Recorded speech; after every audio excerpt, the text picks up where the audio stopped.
많은 사람들이 혼자임을 느끼는 시대가 됐습니다. 저도 이 혼자 자취할 때 그런 생활을 지속하고 있었습니다.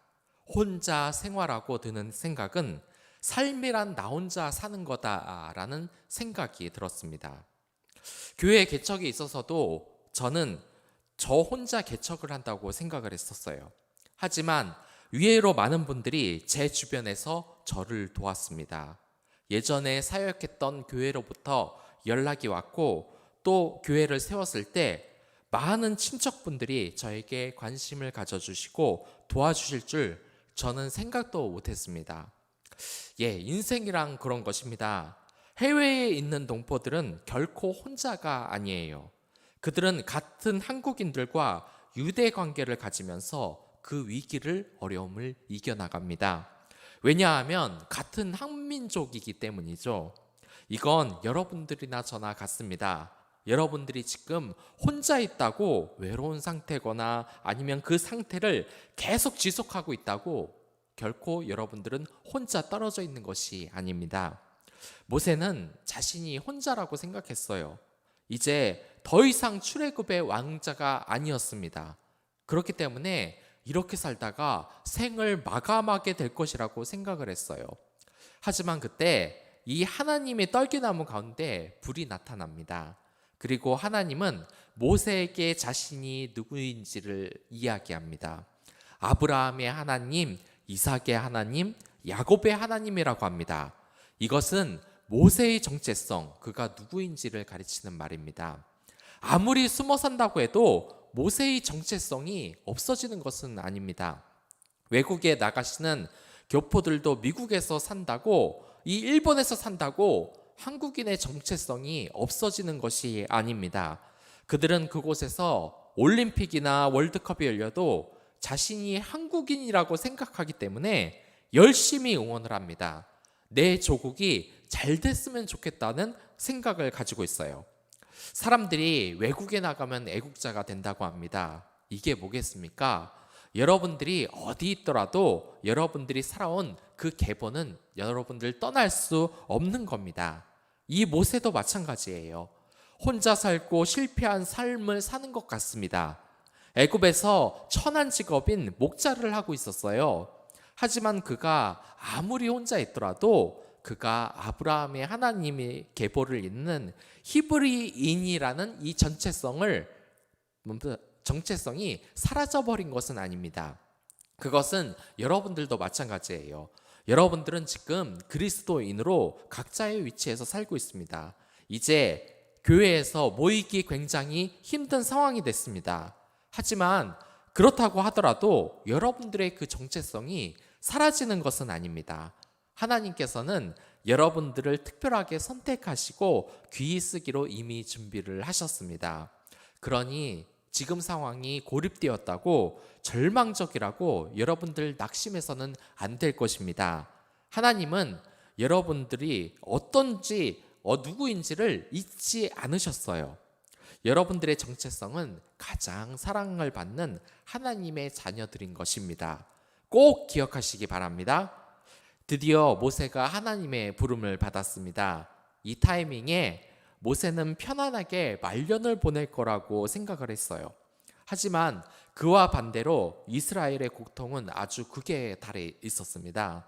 하나님께서는 모세가 이 혈기를 죽이고 광야 생활을 할 수 있는 지도자로 키우시기 위해서 40년간 그를 광야의 목자로 놔두신 겁니다. 그리고 이제 때가 되어 모세를 부른 겁니다. 하나님께서는 불로 나타나는데 이 불로 현현하신다는 것은 하나님이 임재하실 때 흔히 일어나는 형상이에요. 요즘은 일단 이 성령의 불이 임하잖아요. 여러분들의 이 마음속에 혹시 뜨거움이 없으십니까? 매일 기도해도 정말 아무것도 바뀌는 게 없으십니까? 하지만 그러한 타이밍은 정말 여러분이 상상하지 못할 때 이 성령의 불이 강력하게 임합니다. 모세가 양을 치던 도중에 이 전혀 예상치 못하게 하나님을 만난 것처럼 이 불의 현현으로 만난 것처럼 여러분들도 성령의 불로써 주님의 임재를 강하게 느낄 때가 반드시 오게 돼 있습니다. 제가 이 청년 사역을 할 때 한 청년이 있었어요. 이 청년은 인상이 대단히 차가운 편이었어요. 한번 이렇게 밝게 인사를 하러 간 적이 있는데 얼굴을 보니까 제가 숨이 막히더라고요. 이 청년은 대예배만 나가고 청년부 예배에도 나온 적이 없어요. 얼굴을 봐도 늘 화나 있는 것 같고 그대로 그래서 저희들이 이 청년부에서 연락을 더 이상 하지 않았었어요. 그런데 한 1년 후에 이 청년이 갑자기 청년부 예배에 참여하기 시작합니다. 저를 비롯해서 이 청년들 전부 다 놀랐어요. 매일 차가운 얼굴로 이 청년들을 모른 척 했었는데 대예배만 참여했던 이 청년이 스스로 청년부의 예배에 나오겠다고 해서 놀랐고요. 또 나와서 변한 것이 그뿐만이 아니었어요. 늘 차가운 얼굴이었지만 이 청년의 얼굴이 정말 환해진 겁니다. 금요 예배 때는 이 성령을 받아서 기도를 하는데 시간 가는 줄 모르고 몇 시간을 기도해서 사모님이 한 3시간을 밖에서 기다리다가 지쳐서 결국 그 성도에게, 그 청년에게 양해를 구하고 그 교회의 문을 닫았던 적도 있습니다. 이 청년은 교회에서 변화받은 것뿐만 아니라 이 생활 방식 모든 게 바뀌었습니다. 예전의 친구 관계보다 이 신앙 공동체를 정말 우선으로 했어요. 그리고 신앙 공동체에서 건강한 남자 청년을 만나 결국 결혼하게 됐습니다. 성령의 불이 일단 임하면 그것을 거부할 수 없습니다. 늘 예배 시간에 고개를 푹 숙이고 예배에 빠질 수 있는 대로 다 빠졌던 사람이 이 불이 한번 붙으면 걷잡을 수 없이 부타러 오릅니다. 그 역사가 여러분들에게 임할 겁니다. 그런데 이런 하나님의 은혜가 느껴지지 않는 분들도 있을 겁니다. 그건 그럴 수밖에 없습니다. 여기서 보면 모세는 하나님의 떨기나무에서 하나님이 나타난 것을 볼 수 없었어요. 또한 하나님께서는 모세에게 이 곳은 거룩한 곳이니 신을 벗으라고 뜻합니다. 이 신을 벗으라는 것은 더러운 것이 묻어있기 때문에 거룩한 하나님 앞에서 신어서는 안 된다는 뜻입니다. 이건 상징적인 뜻이니까요. 예배 드릴 때 신발을 다 벗어야 된다고 제가 이야기하는 것은 아닙니다. 아무튼 이 모세는 하나님 앞에 나타날 때도 이 하나님과의 거리감은 어쩔 수가 없었어요. 하나님은 너무 거룩하기 때문에 우리가 감히 다가가기 힘들기 때문에 이 하나님의 그러한 은혜를 느끼기 힘든 것도 무리는 아닙니다. 아무튼 이 모세는 하나님으로부터 사명을 받습니다. 이 고통을 당하고 있는 이스라엘 민족을 약속의 땅으로 인도하라고 해요. 그러자 이 모세는 하나님의 사명을 거부합니다. 모세는 사명을 총 5번을 거부하는데요. 지금이 첫 번째 거부입니다. 그런데 우리가 생각해 봐야 될 것이 있어요. 이 모세가 왜 사명을 거절했겠습니까? 예전에는 혈기왕성한 젊은이였기 때문에 어떤 일도 할 수 있을 거라고 생각을 했어요. 하지만 지금 이집트에서 아주 처절하게 패배를 하고 이제 80세의 노인이 됐습니다. 자신의 모습에 이제 누구 하나 눈길을 주지 않는 거예요. 늙은이가 됐다고 생각하는 겁니다.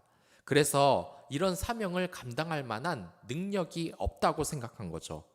그러나 하나님은 말씀하십니다. 내가 너와 반드시 함께 있으리라. 저희 어머니가 나이가 많이 드셔서 하시는 말씀이 있어요. 나이 들면 죽어야지, 죽어야지. 이 말을 정말 많이 하세요. 우리 사회에서는 어르신들이 스스로 나이 들어 사는 것을 죄악시하는 경향이 있는 것 같습니다. 그러나 어르신들에게 제가 감히 말씀드리는데 그것은 하나님의 뜻도 아니고 또한 죄악도 아닙니다. 제가 외국에 갔을 때 할아버지, 할머니가 수영복을 입고 일광욕을 즐기는 장면을 본 적이 있어요. 거기에 주변에 한국 사람이 좀 있었기에 그 사람들이 뭐라고 하는 겁니다. 보면 나이 먹고 옷 벗고 주책을 부린다고 다들 얘기했어요. 그런데 제가 유심히 봤습니다. 그런 말을 하는 사람을 보면 두 가지 특징이 있었는데, 하나는 한국인이었고 하나는 모두 어르신들이었어요. 젊은 사람들은 사실 나이 드신 분이 좀 이렇게 젊게 살아도 그것을 갖고 뭐라고 잘못됐다고 생각을 하지 않아요. 그런데 같이 나이가 드신 어르신들이 무엇인가 이렇게 하려는 것에 대해서 스스로 죄악시 여기는 경우가 많은 것 같습니다. 제가 사역하는 교회에는 청년들이 굉장히 많았었어요. 부장님 딱 한 명이 집사고 나머지가 전부 청년 선생님이었어요. 한 번은 이 부장님께서 권사님에게 초등부 선생님을 해달라고 부탁을 한 적이 있습니다. 그런데 아주 극구 사양을 하시더라고요. 이 교회 선생님들은 다 젊은데 자신은 못하겠다고 말을 하는 겁니다. 그 생각이, 저는 그분이 능력이 안 돼서 그러한 말을 하는 것으로 들리지는 않았습니다. 그분은 왠지 주변의 시선을 신경 쓰는 것 같았어요. 주변의 시선으로 나이 든 사람이 젊은 청년이 있는 곳에 들어가서 하는 것이 주책을 떤다고 생각하시는 것 같았어요. 그래서 이것이 두려운 것 같았습니다. 그러나 정말 분명하게 말하지만 젊은 사람들은 그런 걸 신경 쓰지 않습니다. 미국에서 보면 이 배우들도 환갑이 넘었는데 현역으로 활동을 합니다.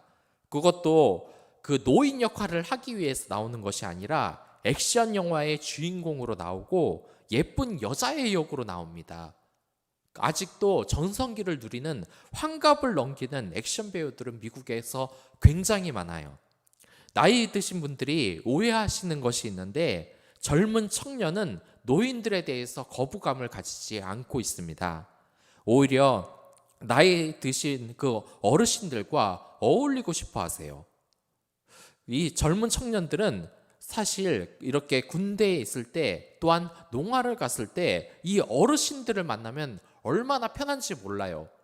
이 같은 나이의 또래의 사람들은 냉정하게 말을 하는데, 어른들은 일단 굉장히 저희들을 아들과 딸처럼 보듬어 주십니다. 그분의 그 연륜에서 나오는 그 따뜻함이 저는 정말 좋습니다. 제가 춤을 배운 적이 있는데, 그곳에서 나이가 지긋하신 할아버지가 와서 춤을 추시더라고요. 그런데 그분을 보고 주책이라고 하는 사람 단 한 명도 없었습니다. 오히려 젊게 그렇게 우리와 함께 다가와줘서 저희들이 굉장히 고마웠어요. 이뿐만 아니라 뉴스를 보니까 이 발레를 배우시는 어르신들도 있더라고요.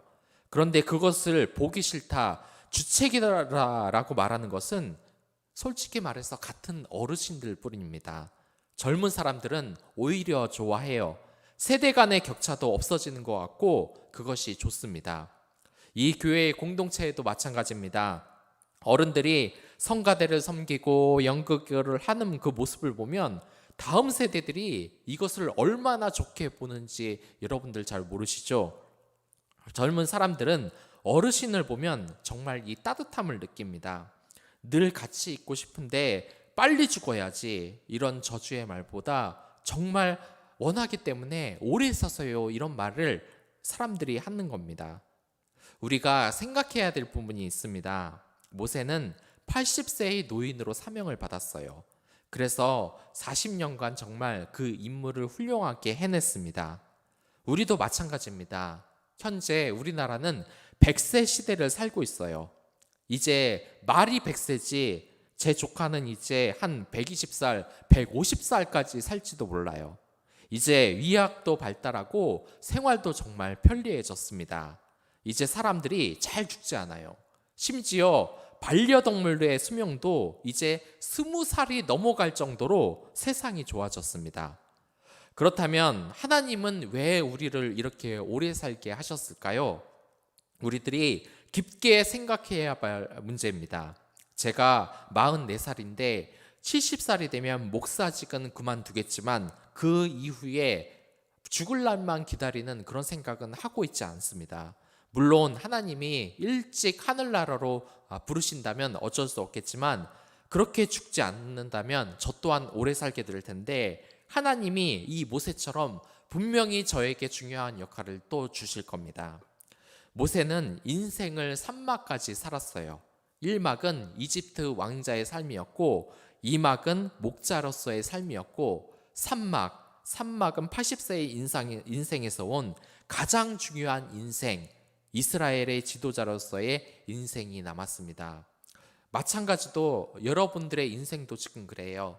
여러분들의 진짜 정성기는 아직 끝난 게 아닙니다. 인생은 60부터라고 하지 않습니까? 저는 그 말을 예전에는 이해를 못했어요. 하지만 이 모세의 이야기를 보고 그리고 이 사회를 돌리는 것은 사실 TV에 나오는 예쁘고 잘생긴 연예인들이 아니라 이 세상에서 정치를 하는 어르신들, 그리고 기업을 하시는 그런 어르신들, 또한 이 세상에서 사람들에게 따뜻한 말을 건네는 이런 어르신들이 이 세상을 지금 지배하고 있다는 것을 알게 됐습니다. 어제 감리교회에서 기도팀이 오셔서 저희 교회를 위해서 이 기도를 해주셨는데 정말 그분들의 사역이 감사했습니다. 그분들 모두 권사님으로 알고 있는데 그 기도가 얼마나 강력한지 제가 감동을 받았어요. 이런 어르신들의 신앙이 지금 교회에 꼭 필요합니다. 지금 또한 이 교회의 어르신의 역할이 갈수록 중요해지고 있는데요. 하나님이 그렇기 때문에 여러분들의 인생을 연장해 준 것이라고 저는 생각합니다. 중요한 사명을 감당하라고 말이죠.